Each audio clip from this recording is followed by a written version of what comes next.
Bueno, este día creo que para la mayoría es de conocimiento. Se conmemoran aproximadamente 507 años de la Reforma Protestante, un suceso en la historia de la humanidad, de la Iglesia, que marcó un antes y un después, un acontecimiento que logró enfatizar la importancia de que la Iglesia volviera a las Escrituras. Y no hay duda, hermanos y hermanas, de que antes, durante y después de este suceso, Dios orquestó diversas circunstancias y levantó a hombres pecadores que llegaron a ser hombres piadosos que fueron usados en gran manera. Y de cierto modo, la reforma fue causante de división, eso lo sabemos bien, pero también fue un motivo de unidad en cierto sentido para que la iglesia comenzara a entender el valor y la autoridad que la palabra del Señor tiene. Y a partir de ahí es que la misión ha sido que nuestra teología, que nuestra práctica, que nuestra forma de vida parta de una base bíblica.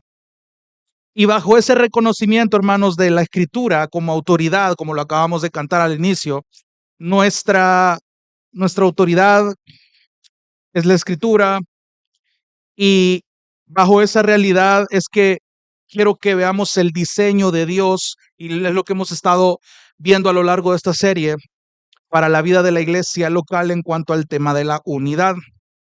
Y ya vimos la semana pasada lo que la unidad no es, cuáles son las falsas ideas que probablemente pudiéramos tener en nuestra práctica. Y lo que quiero traer a su memoria de nuevo, y un primer punto importante que quiero que traiga a su mente que vimos la semana pasada, es que la unidad que debe importarnos es aquella que logra los propósitos de Dios.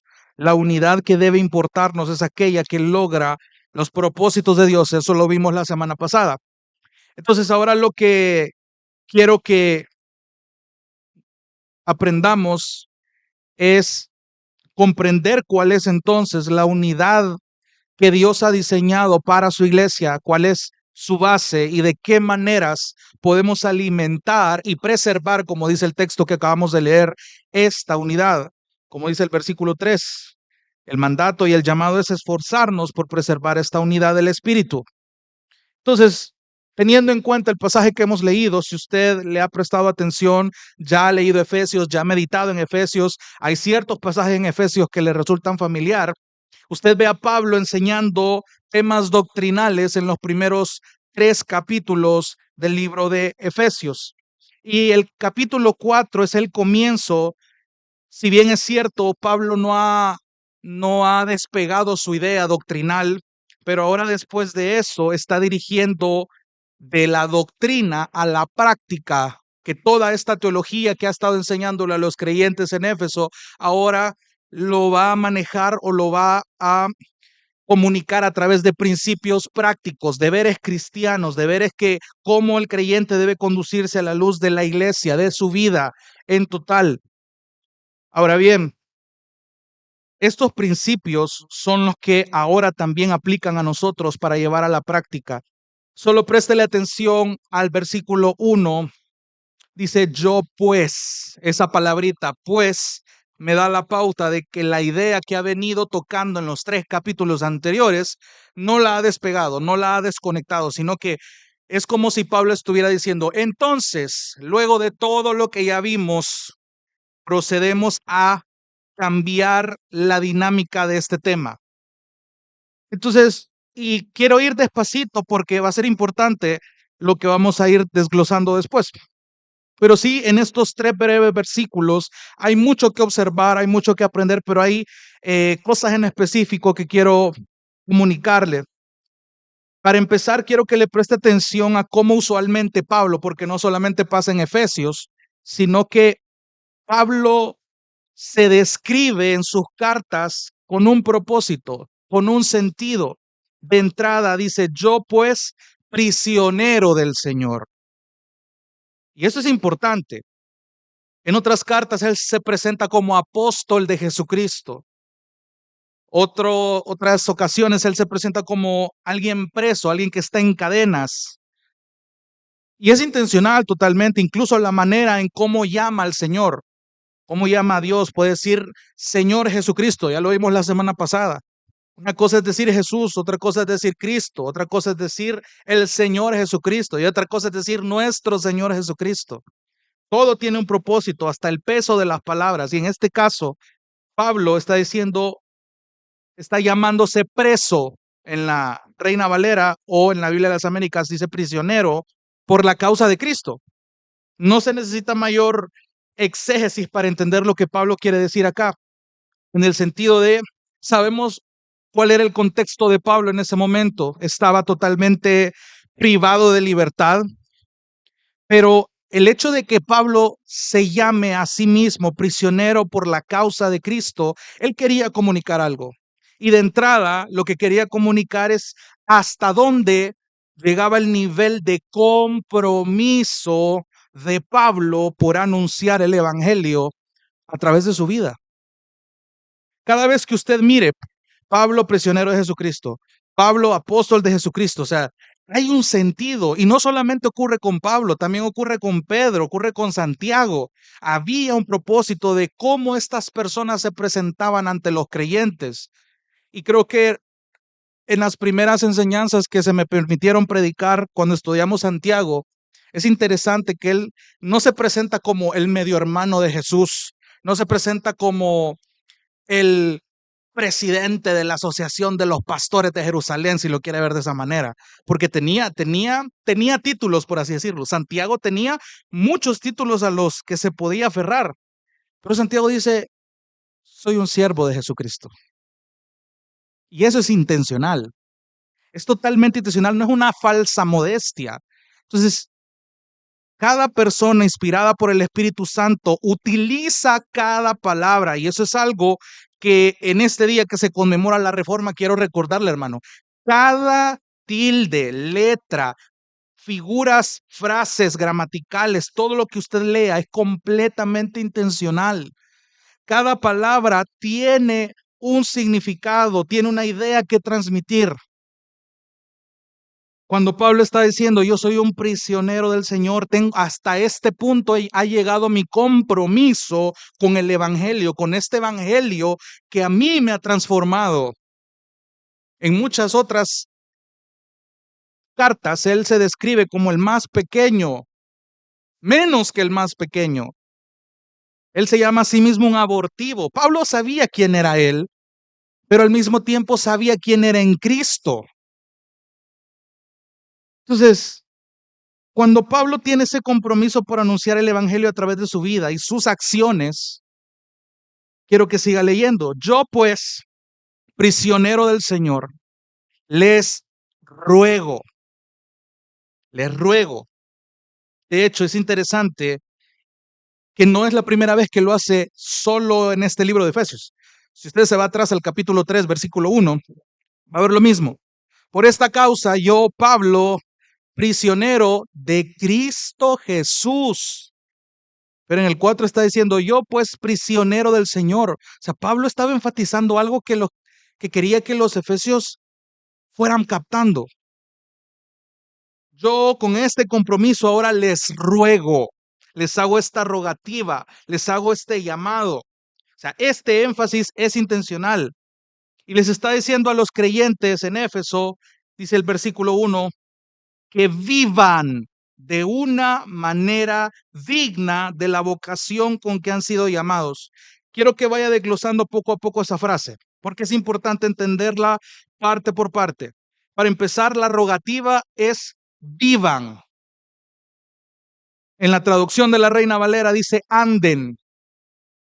Y las opciones que el idioma original nos da se traduce como caminen, procedan, compórtense. Y creo yo que esta es la más acertada. El llamado es claro si lo vemos a la luz de esta traducción. Debemos comportarnos. Y ojo, no dice que nos comportemos solamente cuando nos reunimos como congregación. No está limitándolo a un contexto de sociedad, no lo está limitando a un contexto familiar, no lo está limitando a un contexto personal. Simplemente está diciendo, anden, vivan, compórtense de una manera digna. Préstele atención a esto, porque cuando dice vivan, compórtense, hermano, esto está permeando toda nuestra vida. Lo que quiere decir vivan, anden, compórtense, caminen, lo está permeando hacia toda nuestra vida cotidiana. Toda la vida, desde el momento en el que tú te levantas hasta el momento en el que te dormís, tenés que tener en cuenta este llamado, esta rogativa que a ti te compete, hermano.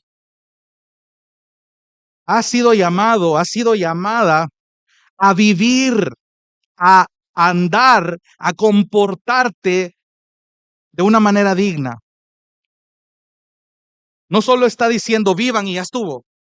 No solo está diciendo anden y ahí se acabó,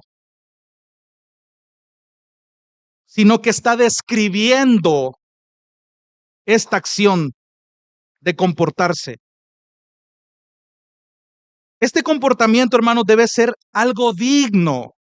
Y quiero redundar porque sí me interesa que en estos breves versículos tenga bien clara la base para entender a qué unidad se está refiriendo la Escritura.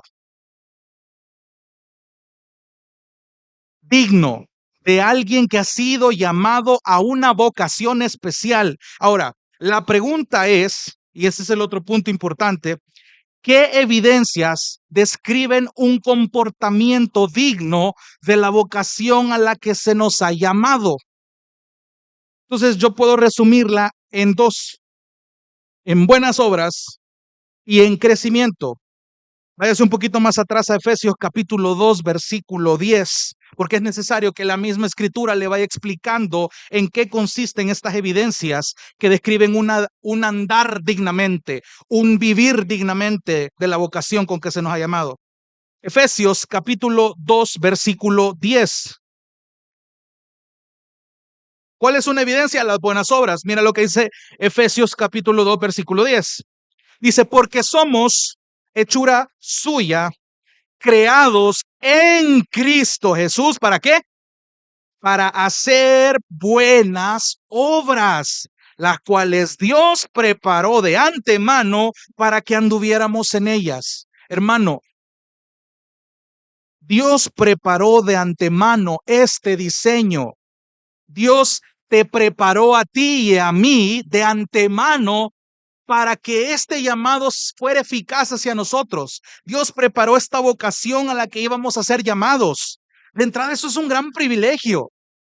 El hecho de que desde la eternidad estábamos en los planes del Señor, contemplados en este perfecto plan, eso debe llevarnos de entrada a confiar en el Señor y en su soberanía. O sea, realmente estar en los planes del Señor desde mucho antes que mi mente lo comprenda es algo por lo que yo puedo dar gracias, porque he sido llamado a buenas obras. No existe un pero aquí, no pueden existir excusas aquí. Si Dios mismo ha preparado de antemano tu vida en Cristo para que tú hagas buenas obras, eso es parte de la vocación a la que has sido llamado. Es una de las evidencias de un comportamiento digno, de un vivir digno de la vocación, de esta vocación. Váyase más adelantito, primero a los Tesalonicenses, capítulo 2, versículo 10. Aquí va a poder ver un poco más clara la idea. Primero a los Tesalonicenses, capítulo 2, versículo 10. Pablo le está hablando a los creyentes en Tesalónica, recordándoles cuál fue el actuar de Pablo y de sus colaboradores con ellos. Primero a los Tesalonicenses, capítulo 2, versículo 10 dice, ustedes son testigos y también Dios de cuán santa justa e irreprensiblemente nos comportamos con ustedes, los creyentes. Versículo 11. Saben además de qué manera los exhortábamos, alentábamos e implorábamos a cada uno de ustedes como un padre lo haría con sus propios hijos. Versículo 12. Mire, ¿para qué? Para que anduvieran como es digno del Dios que los ha llamado a su reino y su gloria. Tácitamente, Pablo les está diciendo, señores, ustedes tienen una vocación a la que han sido llamados. Tienen que andar de manera digna, tienen que comportarse de manera digna, tienen que vivir de una manera digna. ¿Para qué? Para las buenas obras. Y ya poco a poco va a ir armando este rompecabezas. La segunda evidencia que yo puedo ver de un comportamiento digno de esta vocación es el crecimiento. Vaya a Colosenses capítulo 1, versículo 10. Colosenses capítulo 1, versículo 10. Colosenses capítulo 1, versículo 10. Desde el 9, leámoslo.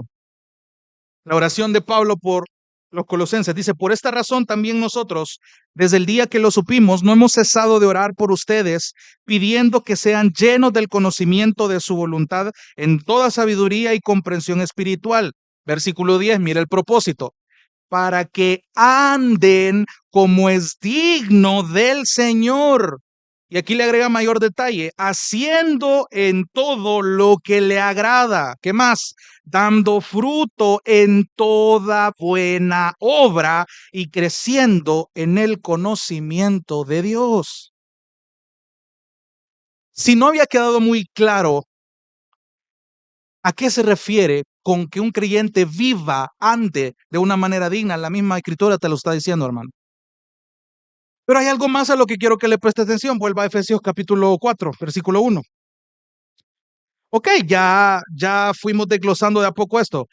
Yo pues, prisionero del Señor, les ruego que ustedes vivan de una manera digna de la vocación.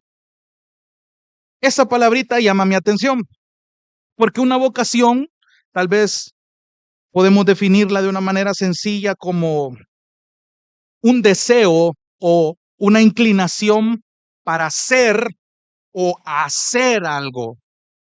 Le pongo un ejemplo muy fácil. Usted ha visto a los veterinarios. A veces en las redes sociales se comparten videos. Usted ve veterinarios que tratan a los animales como se les fue enseñado en su carrera. Usted mira un procedimiento normal, un procedimiento decente,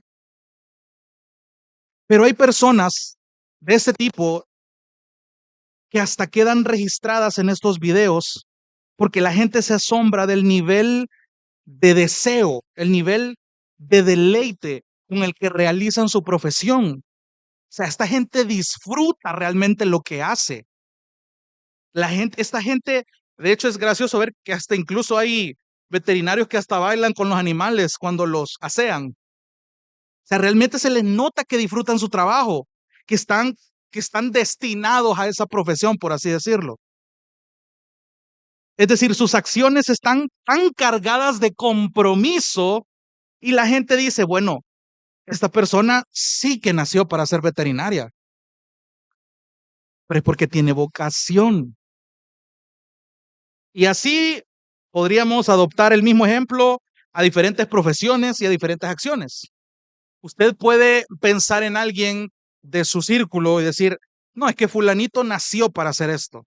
Fulanito se le nota que trae para esto. Su actitud, su compromiso, miren las cosas en las que se deleita, en cómo plantea su esfuerzo, a lo que le aporta tiempo, esfuerzo, dinero y lo hace con un deleite tan marcado que aunque esto le canse al final, es un cansancio satisfactorio en esta persona. Es una persona con vocación. Entonces, si trasladamos esto al lenguaje bíblico, ¿cuál es esa vocación para el creyente?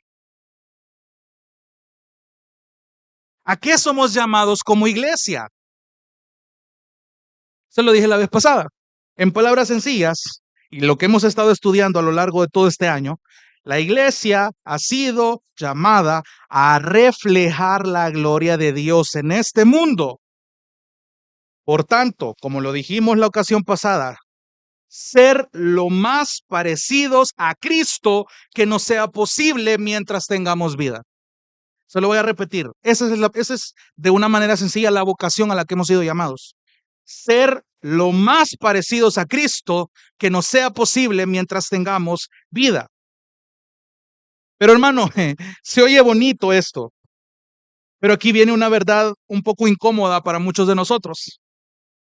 Y es que en el proceso de ser como Cristo se nos exige esforzarnos. Amado hermano, hermana, el proceso de ser como Cristo requiere esfuerzo de nuestra parte, exige esfuerzo de nuestra parte. No se puede lograr sin esta palabra. Pastor Carlos lo decía muy bien, por eso la Biblia muchas veces ocupa esta palabra de manera intencional. La vida cristiana es una vida de esfuerzo, hermanos. Y este esfuerzo únicamente puede ser logrado cuando es el Espíritu Santo quien gobierna, quien controla, quien domina nuestra vida. Cuando nos sometemos al señorío de Cristo, esto va a tener un efecto. Cuando dejamos que el Espíritu Santo es el que tome el control absoluto de nuestras vidas, se nota. Hay una fructificación, por sus frutos los conoceréis, dijo Jesús.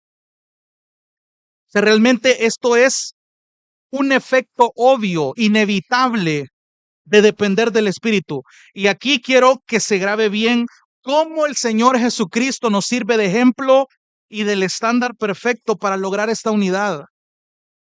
Solo mira a Cristo humanado y en su forma humana cómo dependió del Espíritu Santo, las formas que buscaba para orar, en meditar su palabra. No era un antisocial, esta persona, esta segunda persona de la Trinidad, no era alguien antisocial, no era un marginado, era alguien que buscaba involucrarse con la gente, pero al mismo tiempo sus acciones eran intencionales. Había una vocación por excelencia en Jesús. Y la misma historia y lo que Dios nos ha revelado en su palabra nos dice cuánta era la vocación de Jesús para con los pecadores. Entonces, vivir de una manera digna de la vocación, esta vocación, y el mismo texto te lo dice en Efesios 4:1. Tú has sido llamado a esta vocación. Tú has sido llamado a parecerte a Cristo lo más que puedas. Y digo lo más que puedas porque eso implica el esfuerzo que tú pones intencionalmente, hermano. Porque si de entrada el esfuerzo lo sacas de la ecuación, no esperes, y aquí quiero evitar malos entendidos. No es que el Espíritu Santo no tenga el poder para transformarte de la noche a la mañana, pero Dios en su soberanía va a utilizar este esfuerzo con el fin de que Él sea glorificado, de cómo un pecador, a través de procesos cortos, a veces largos, a veces muy largos, pero esta persona está desarrollando un carácter que solamente Dios puede desarrollar en él o en ella. Los procesos de Dios en ese sentido no pueden ser adivinados, predecidos. Y yo me atrevo a decir, hermano, que los procesos de Dios en su mayoría nunca son cortos. La santificación progresiva requiere esfuerzo. Requiere, como dice Pablo, someter tu cuerpo a servidumbre. Eso es esfuerzo. Eso es esfuerzo. Porque a esa vocación tú has sido llamado. Entonces, si tú has sido llamado a esta vocación, trato de parafrasearlo en otro orden. Si tú has sido llamado a esta vocación, entonces compórtate de una manera digna de esa vocación a la que has sido llamado. Es lo que Pablo está diciendo. Versículo 2. Y aquí en el versículo 2, hermanos, Pablo va haciendo esta descripción un poco más a detalle. Pablo está diciendo que nos comportemos dignamente según nuestra vocación, ¿ok? Pero empieza a describir actitudes y acciones que reflejan de una forma más específica este comportamiento que debe ser congruente con esta vocación. Una actitud y un accionar que respalda esta vocación. Mira, solo dice 3 actitudes: humildad, mansedumbre y paciencia. Préstele atención incluso al orden en el que están escritas esas actitudes, porque tampoco es casualidad. No solamente dice que vivan con humildad, dice con toda humildad. O sea, dicho en el buen salvadoreño, no debe ser una humildad pedaceada en trocitos. Esta actitud debe permear tu vida porque se supone que vivís de una manera digna, andás de una manera digna, te comportás de una manera digna. Por lo tanto, tu vida en lo cotidiano va a estar saturado de estas actitudes y de estas acciones. Entonces, para empezar, hermanos, y aquí quiero ser breve, humildad. ¿Cómo podemos profundizar en esta primera actitud? En primer lugar, veamos que incluso otra vez el orden es intencional. Bíblicamente hablando, hermanos, la misma Biblia nos define la humildad en Filipenses 2:3. Anótelo, acompáñeme. Filipenses capítulo 2, versículo 3, tomando de ejemplo a Jesús. Filipenses capítulo 2, versículo 3. Mira qué interesante lo que está diciendo. No hagan nada por egoísmo o por vanagloria, sino que con actitud humilde cada uno de ustedes considere al otro como más importante que a sí mismo. Más importante que a sí mismo. Considerar al otro como más importante que a sí mismo. Ok. Vaya más adelantito a Primera de Pedro, capítulo 5, versículo 5. Quiero que note que la misma Biblia le está definiendo esta actitud. Primera de Pedro, capítulo 5, versículo 5. Hablando de estos consejos a los ancianos de la iglesia y por tanto a la grey que también iba a ser cuidada por estos ancianos. Primera de Pedro capítulo 5, versículo 5 dice: asimismo ustedes, los más jóvenes, estén sujetos a los mayores. Y ahí ya no solo dice jóvenes, de ahí dice todos. Y todos revístanse ¿de qué? De humildad en su trato mutuo, porque Dios resiste a los soberbios, pero da gracia a los humildes. Regrese a Efesios. Entonces, hay muchos más ejemplos, hermano, pero por razón de tiempo quiero enfatizar estos dos. Entonces, yo puedo afirmar que alguien humilde es alguien que, en palabras simples, considera más importante al otro que a sí mismo. Y de hecho, esto es un gran antídoto contra el egoísmo. El mismo texto en Filipenses lo decía: no hagan nada por egoísmo. ¿Sabe por qué, hermano?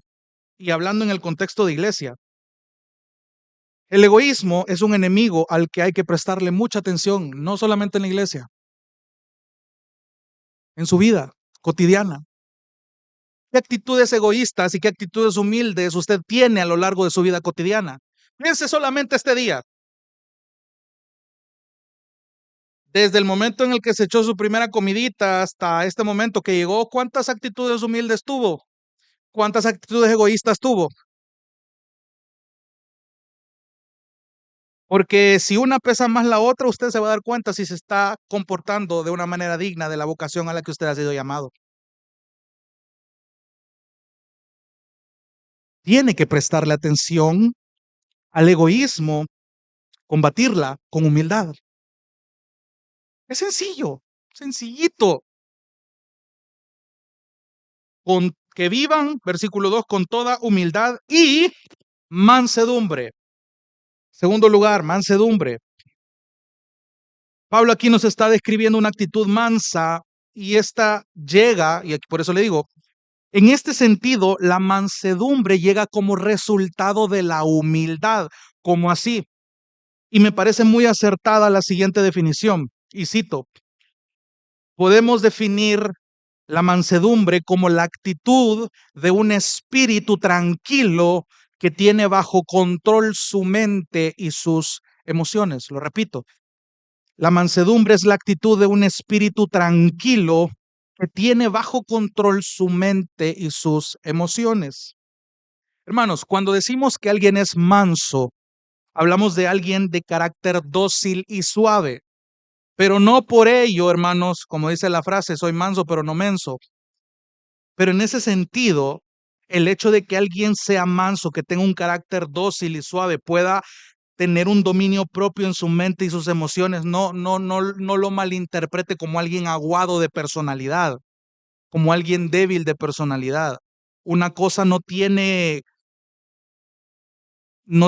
congruencia con la otra, porque es lo que usualmente se define, es que esté bien aguado de carácter, porque para nosotros, en nuestro contexto, muchas veces el carácter fuerte se traduce como alguien que sí domina su carácter, alguien que tiene carácter, alguien a que hay que respetar. Pero una persona que tiene mansedumbre es porque ha entendido la humildad. Si yo tengo esta actitud de un espíritu tranquilo que puede dominar la mente y las emociones, y présteme atención, porque ¿quién es el único que le da al creyente un espíritu tranquilo?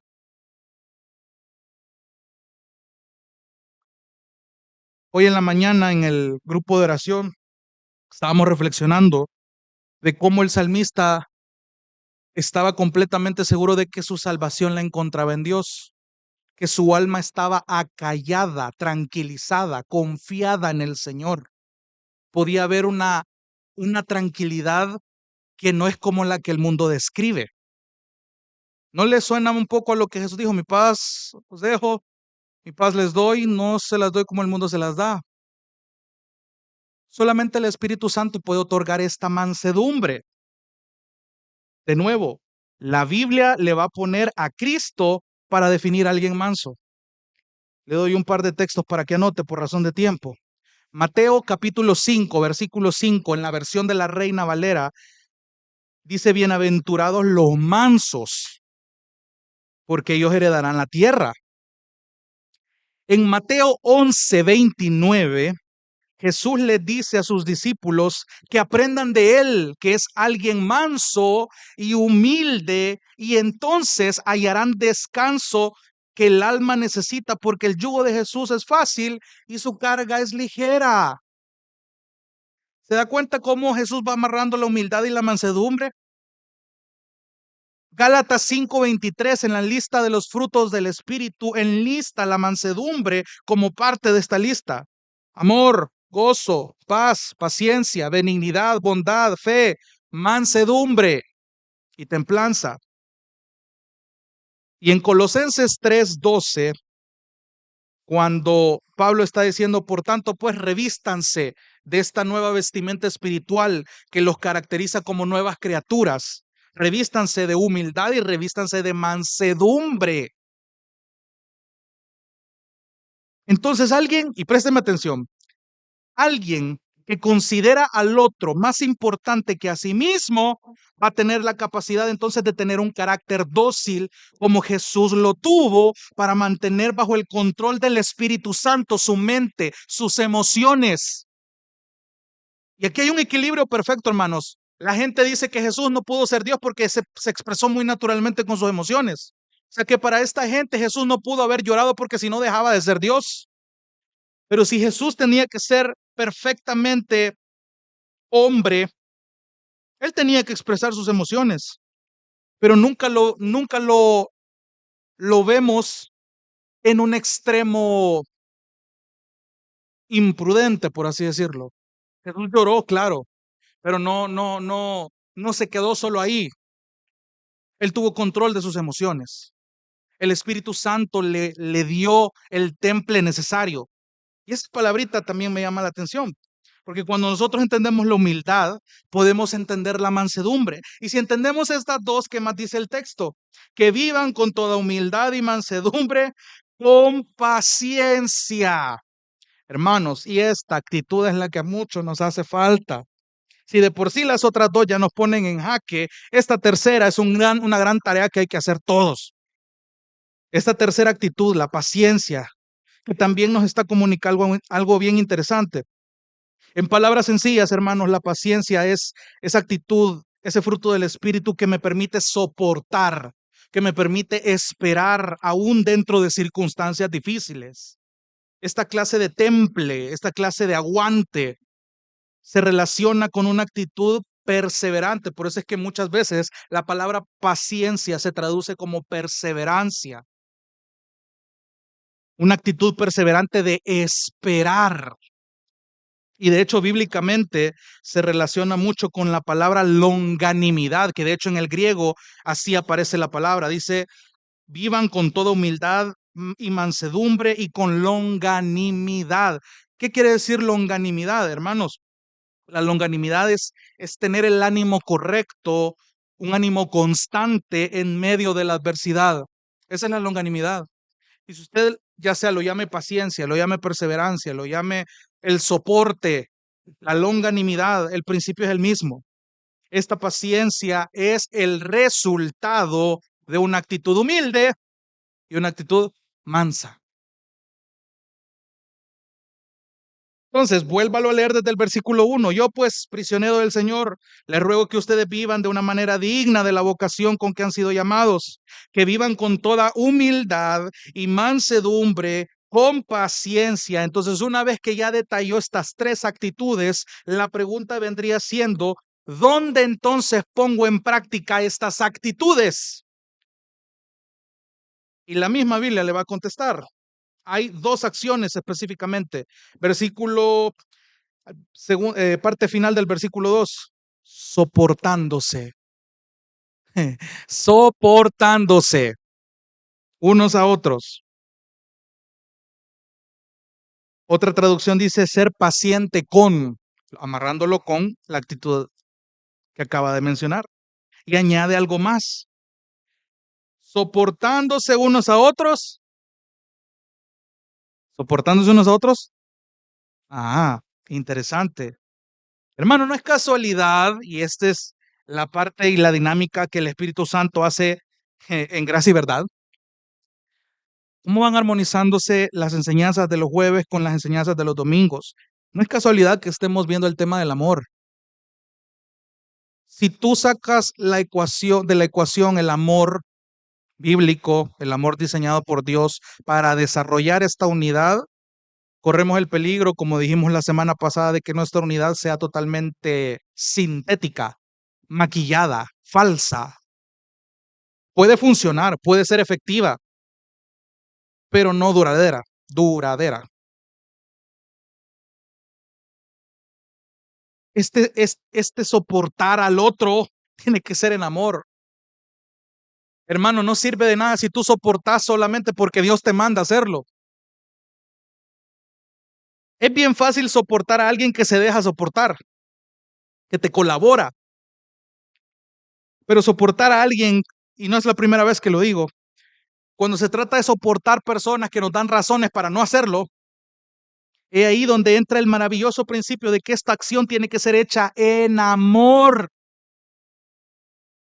Y si tú estás entendiendo los domingos en qué consiste el amor bíblico, no es que tú vas a ser alcahueto, tú le vas a permitir ciertas cosas a la persona que probablemente te ofenda.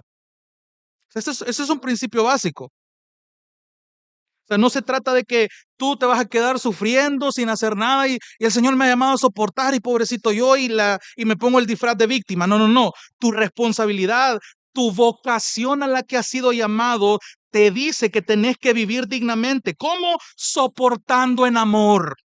No solamente la gente de la iglesia. Claro, la primer prueba está aquí.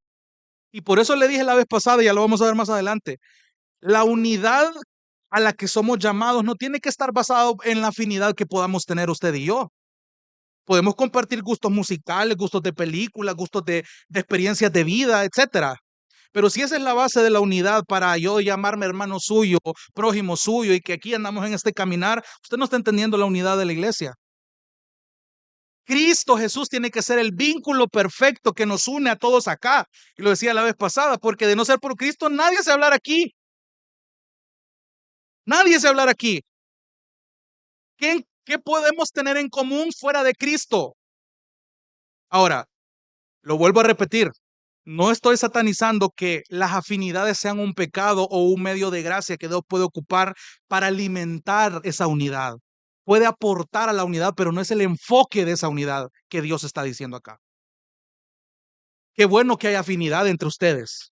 Qué bueno que podemos tener, aparte de Cristo, que es nuestro principal lazo de unidad, hay más cosas en las que podemos ver esas oportunidades para confrontarnos unos a otros en amor y para soportarnos. Y aquí es donde el Señor tan misericordiosamente va a orquestar tantas situaciones en la iglesia, en tu familia, en el trabajo, donde sea, para que tú te comportes de una manera digna de la vocación a la que has sido llamado. Y es algo por lo que tú deberías de orar. Necesito soportar en amor. No solamente soportar, necesitamos soportar en amor. Porque si entendemos que la humildad es considerar al otro más importante que a mí mismo, puedo entender entonces que mi actitud debe ser mansa.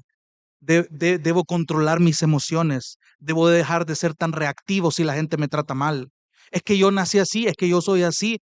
No pongas excusas, hermano. Si el Señor te ha llamado de un punto A a un punto B, no le quites el poder al Espíritu Santo para quitar esa personalidad arraigada que te caracteriza.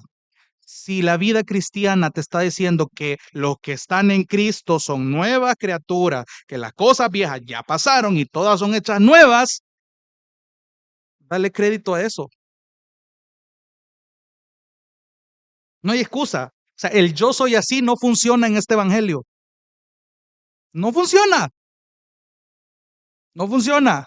Si este yo soy así te va a impedir vivir dignamente de la vocación, entonces, hermano, mejor, como dice, si tu ojo te es ocasión de caer, sacátelo. Es mejor que entres sin un ojo al reino que irte al infierno con los dos ojos. Entonces, hermanos, hay que soportarnos en amor. Segunda acción, este es más interesante. Versículo 3. Esforzándonos. Primero, soportándonos. Segundo, esforzándonos.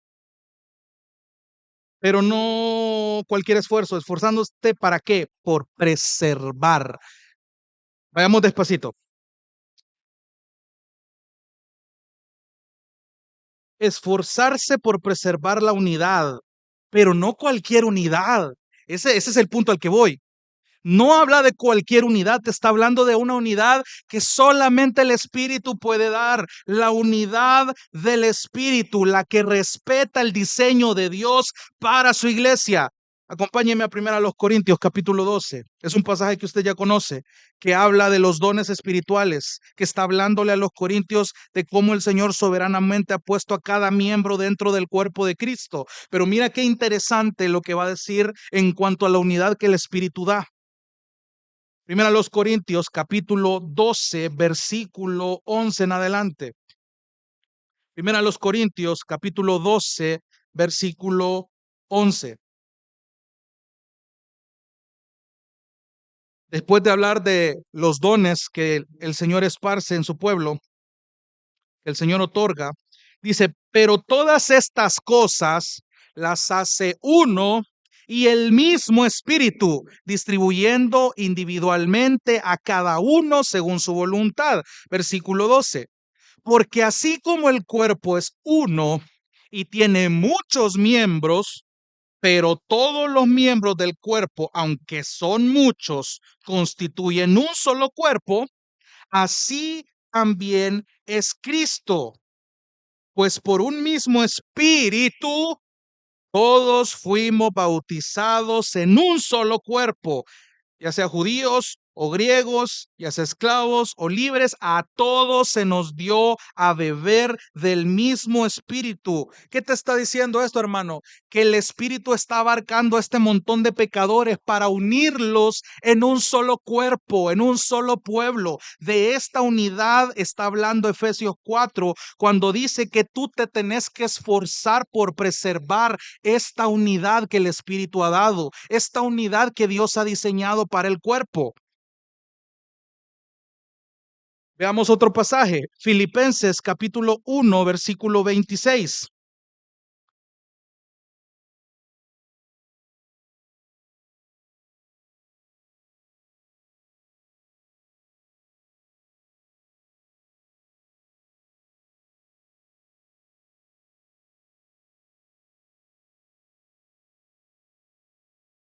Perdón, Filipenses capítulo 2,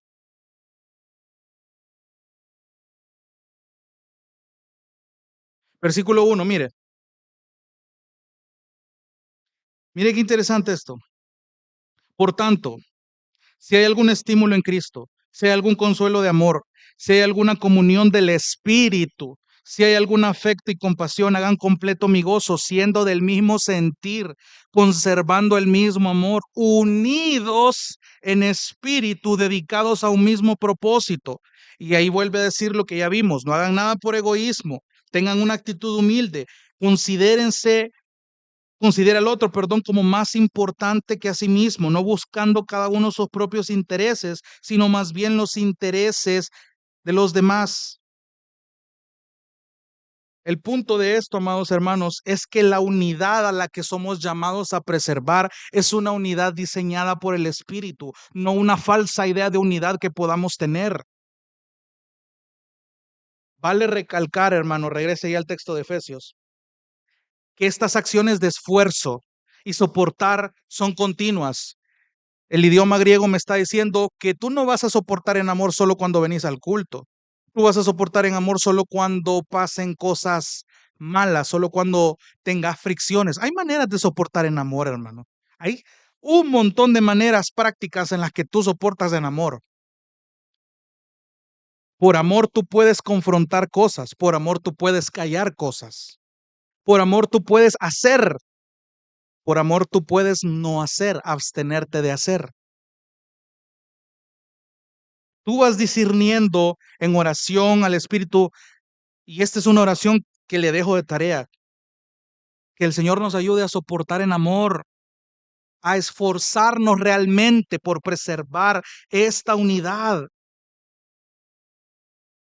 Y aquí hay algo maravilloso, porque cuando dice esfuércense por preservar la unidad del Espíritu en el vínculo de la paz, ¿a qué se está refiriendo este vínculo? Este vínculo de la paz es descrito, de hecho, el pastor John MacArthur describe este vínculo de paz como este lazo espiritual, dice él, que rodea a todos los que pertenecen al pueblo santo del Señor.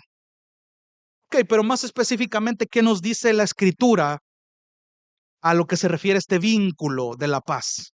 Hoy sí, vaya conmigo a Colosenses capítulo 3, versículo 14, y la misma escritura nos contesta.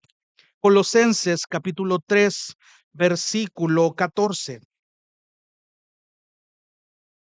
Otra vez viene detallando que ahora ustedes que han nacido de nuevo, que tienen esta nueva vida, que son nuevas criaturas, revístanse espiritualmente de estas virtudes. Ya los que estuvieron para el estudio de Colosenses pueden darse cuenta de todas las joyas que fuimos desglosando. Pero específicamente capítulo 3, versículo 14 dice, no, mira desde el 3, hermano, mira, mira la similitud. Perdón, desde el 12. Leámoslo desde el 12, Colosenses 3:12. Entonces ustedes, como escogidos de Dios, santos y amados, revístanse de tierna compasión, bondad, humildad, mansedumbre y paciencia. Versículo 13. soportándose unos a otros y perdonándose unos a otros si alguien tiene queja contra otro, como Cristo los perdonó, así también háganlo ustedes. Versículo 14, sobre todas estas cosas, vístanse de amor, que es el vínculo de la unidad. Entonces la misma Biblia te está diciendo, ¿cuál es este vínculo de la paz? ¿Cuál es este vínculo que mantiene esta unidad? El amor. Otra vez el énfasis en el amor. Si usted me saca de la ecuación el amor, no está haciendo una buena unidad bíblica. Si usted soporta por soportar, eso no sirve. Usted es un címbalo que retiñe, que reniega. Si usted se esfuerza sin amor, no sirve su esfuerzo.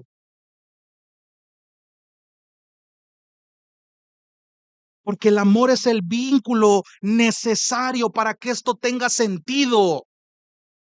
Cuando tú soportas en amor, hermano, aunque la persona tal vez no te agradezca por lo que tú estás haciendo, pero la santificación es tan perfecta aquí que aunque la expectativa es que la otra persona tal vez cambie, Dios siempre va a actuar en que si tú no aprendes de una reciprocidad que tú esperas, el Señor ya obró en ti primero. Yo puedo estar resentido con un familiar y me cueste perdonarlo. Y yo puedo estar orando piadosamente de que el Señor lo cambie, lo cambie, lo cambie, lo cambie, lo cambie. Y yo puedo estar disciplinándome y esforzándome, orando todas las madrugadas o todas las noches para que este pariente cambie de actitud. Y no cambia. ¿Qué está fallando ahí? Muchas veces no lo hacemos en amor. Y si por pura misericordia del Señor esta persona cambia, es por mera voluntad de Dios. Pero si no cambia, hermano, también mira la gloria de Dios ahí. Porque aunque tú no has visto un cambio en esta persona, en tu vida está pasando. El hecho de que tú te disciplines, te esfuerces en amor, ya tiene otro fruto en ti. Antes de preocuparte por, Señor, cambia a esta persona, Señor, cambia a esta persona, es que no la aguanto. Ayúdame a soportarlo, dame paciencia, Señor. Cuidado con lo que estás pidiendo, hermano. Por eso es que muchas veces la Biblia dice que pedimos mal. Si tú estás orando por, Señor, dame paciencia, el Señor muy acertadamente va a poner personas y circunstancias que van a poner a prueba tu paciencia. Y la oración ya la contestó el Señor ahí. Entonces, ¿cuál debe ser una oración correcta? Señor, cambia en mí primero lo que debo cambiar para poder vivir dignamente según la vocación a la que he sido llamado. Ayúdame a soportar en amor.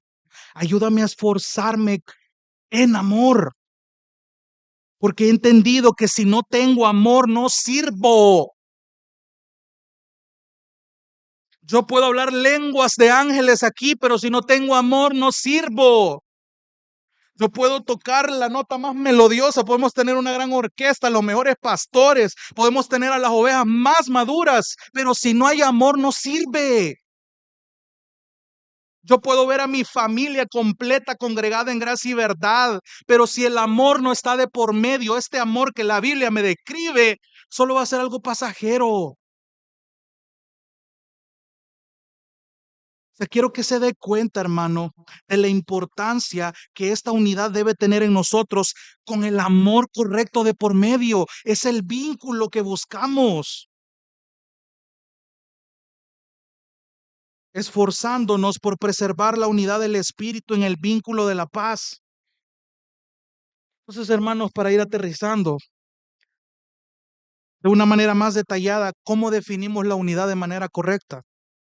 Si ya vimos lo que la unidad no es, las falsas ideas que pueden haber de unidad. Entonces, quiero que veamos de manera breve cómo la unidad cristiana verdadera de la que Pablo está hablando aquí en los Efesios puede definirse en 4 áreas. La unidad puede definirse como una acción, como un propósito, como una fuente y como un contexto. ¿Cómo así? Y quiero que vayamos viéndolo rapidito. ¿Cómo podemos decir o definir que la unidad es una acción. Como lo acabamos de decir, la acción habla de amor, la acción es amar. Específicamente, y présteme atención, hermanos, somos llamados a amar con este amor hacia nuestros hermanos y hermanas en Cristo, pero este amor del que la Biblia nos llama a tener debe traspasar los límites sociales. Si tú estás diciendo que tú amas a tu hermano porque lo ves los domingos, porque chambreas los domingos con ella, porque se comparten un montón de anécdotas, porque la pasan bien, se toman un café, se visitan mutuamente, pero si tú limitas ese amor a una interacción social, no estás entendiendo el amor. Y otra vez, relacionado con la unidad, no quiero decir, y no es pecado que estas cosas ocurran, pero principalmente el amor al que hemos sido llamados a mostrar unos a otros, no solo se muestra en una interacción social, se muestra en un cuidado mutuo, se muestra en una preocupación mutua, se muestra en una confrontación mutua. Hermano, qué glorioso es, y yo sé que la experiencia no es la base, pero entiendes mejor una de las tantas muestras de amor en cómo Dios obra en el carácter de muchos es cuando confrontas a tu hermano. No tienes idea, hermano, y de verdad oro por eso, porque muchos le huyen a eso. Yo puedo amar a mi hermano, pero cuando yo soberanamente por el Señor, perdón, reformulo, cuando el Señor soberanamente me permite a mí discernir un pecado en el que un hermanito está, pero nadie se lo dice porque está esperando que el pastor se dé cuenta, pero el Señor te ha permitido a ti que te fijes en eso y tú no vas y no confrontas, tú no estás teniendo amor. Y el Señor soberanamente va a poner la oportunidad porque sí, te va a dar el discernimiento y es algo por lo que tú debes de orar. Dame amor para la gente. Sí, hermano, parte del amor que tú estás llamado a mostrar es confrontar.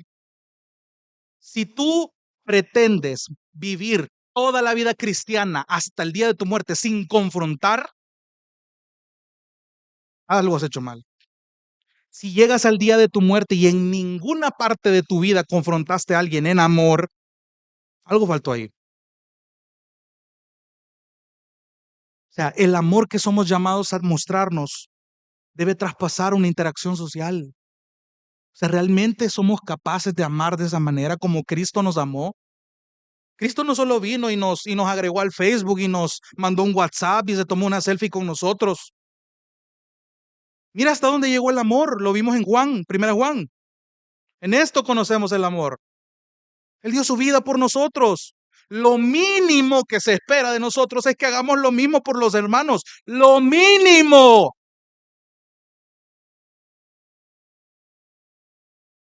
Y aún en lo mínimo estamos poniendo peros. Y aún en lo mínimo huimos. Aún en lo mínimo nos enconchamos o evitamos esta parte. Hermano, el Amor amor se puede ver a través también de la confrontación con alguien. Una vez más, el amor es algo que debe traspasar los límites sociales. Piensa en las palabras de Jesús. Si aman a los que los aman solamente, ¿qué mérito tienen? Porque también los pecadores aman a los que los aman. Segundo, ¿por qué decimos que la unidad es un propósito? Porque el propósito es la gloria de Dios. Es la gloria de Dios en la vindicación de su evangelio. De hecho, la unidad que existe por cualquier otro propósito puede ser valiosa, claro, pero no es la unidad cristiana que estamos explorando. Cuando realmente entendemos que el propósito de esta unidad que la Biblia describe es la gloria del Señor, la cosa es distinta. Es interesante ver esto. Tercero, ¿por qué decimos que podemos definir la unidad como una fuente? Porque la fuente, hermanos, es el amor de Cristo. El amor de Cristo.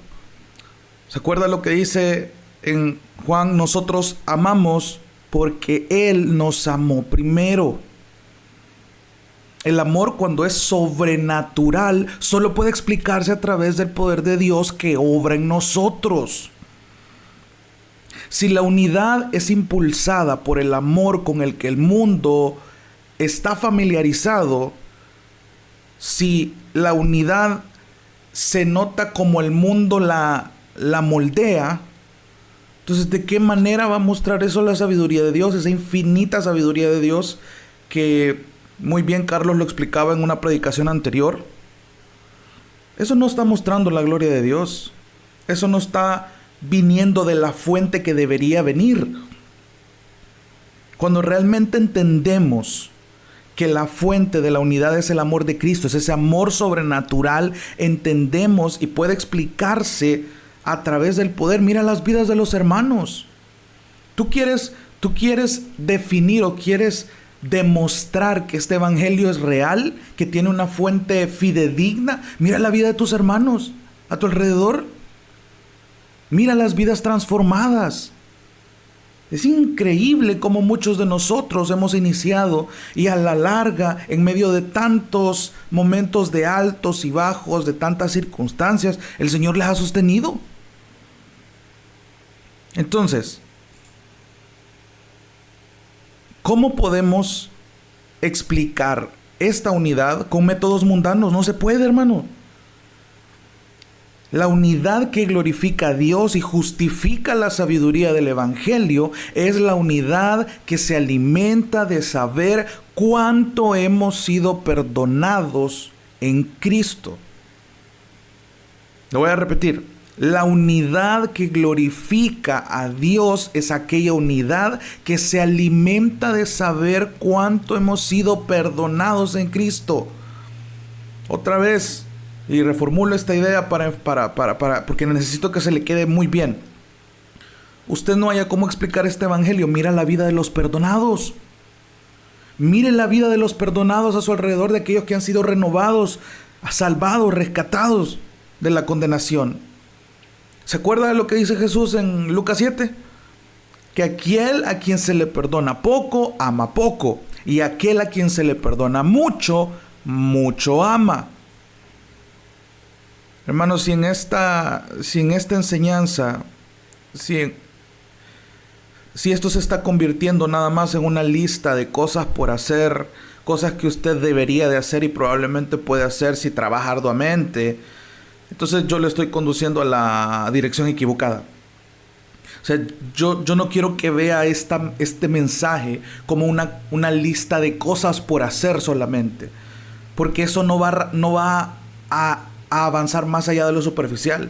O sea, no quiero que vea esto como si yo fuera un nutricionista diciéndole haga tantas repeticiones, haga estos ejercicios, coma esto. O sea, en ese sentido no le estoy dando una dieta, sino que realmente entienda que los elementos que van formando esta unidad van mucho más allá de lo superficial. No solo nos quedamos en la punta del iceberg, sino que realmente entendemos que este amor va más profundo. Lo que describe el texto de Efesios, esta humildad no solamente queda encima, va más profundo. Esta mansedumbre va más profunda, esta paciencia va más profunda. Entonces, la unidad que nos interesa es esa unidad que es sobrenatural, que tiene en su fuente un profundo entendimiento de lo mucho que hemos sido perdonados. Entonces, la unidad cristiana no solo debe tener como meta el evangelio, sino que en su núcleo debe nutrirse del mensaje del evangelio. Porque cualquier otra cosa son métodos humanos. Y ya por último, decimos que la unidad puede definirse como un contexto. Es decir, es un amor que, si bien no se limita a la iglesia local, trabaja de manera más práctica en el contexto de la iglesia local. Es decir, podríamos definir la unidad después de ver estas 4 partes, o voy a reformularlo. Tal vez le puedo definir de una manera más detallada la unidad ya después de haber visto estas 4 partes de la manera siguiente. La unidad bíblica podemos definirla como el amor que da a conocer el evangelio y que glorifica a Dios para con todos los hermanos y hermanas en Cristo, alimentado por nuestro perdón en Cristo, que se expresa más claramente en la asamblea de la iglesia local. Se lo voy a repetir. O sea que ahí se ve, pero quiero que lo entienda bien a lo largo de estas 4 partes. La unidad la podemos definir de manera detallada como el amor que da a conocer el Evangelio y que glorifica a Dios para con todos los hermanos y hermanas en Cristo, alimentado por nuestro perdón en Cristo, que se expresa más claramente en la asamblea de la iglesia local. Esa es la unidad a la que aspiramos. Esa es la unidad cristiana. Ese es el plan de Dios para dar a conocer esa infinita y preciosa sabiduría del Evangelio a cada pueblo, tribu, lengua y nación. A esa clase de unidad es la que debemos de apuntar, hermanos. Porque si no lo hacemos, realmente estamos comprometiendo por los propósitos de Dios para su iglesia. Entonces, ya para concluir, quiero que piense en esto que acabamos de aprender. Realmente es algo por lo que debemos empezar a orar. Que el Señor nos haga dignos. Que el Señor nos permita vivir de una manera digna de la vocación a la que se nos ha llamado. Que nos dé la humildad necesaria, la mansedumbre, la paciencia que necesitamos para soportar en amor y para esforzarnos en amor. Porque realmente esto conlleva un gran compromiso. Alguien con una vocación es alguien que tiene un compromiso tremendo. Lo vimos en el ejemplo del veterinario. Entonces, hermano, esto debe llevarnos a darle gracias a Dios increíblemente por ese llamado que Él nos ha hecho. Por ese privilegio de lo que la palabra misma nos dice, que antes, de antemano, desde antes de la fundación del mundo, Él ya nos había destinado para buenas obras. El hecho de que el Señor nos haya contemplado es algo por lo que yo, después de este mensaje, yo esperaría que al llegar a su hogar, usted doble rodillas y le dé gracias al Señor por hacerle parte de este plan. Porque sin merecerlo estamos una comunidad de pecadores que están esforzándose por unidad. Eso es una obra sobrenatural que solo el Espíritu Santo puede hacer. Bendito Dios por el sacrificio de Cristo en la cruz. Entonces, hermano, oremos porque el Señor nos permita vivir de una manera digna de la vocación a la que hemos sido llamados. Que podamos glorificar realmente al Señor como se nos ha destinado.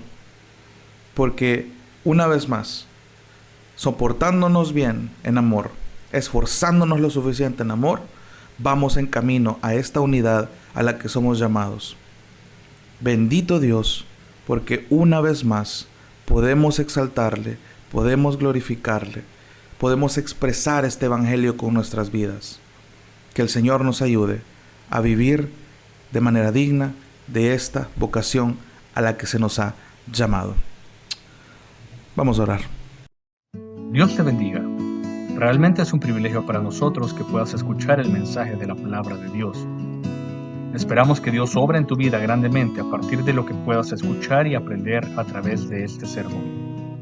Sin embargo, creemos que solo este sermón es insuficiente y no debería de suplantar por ningún motivo tu asistencia a una iglesia local.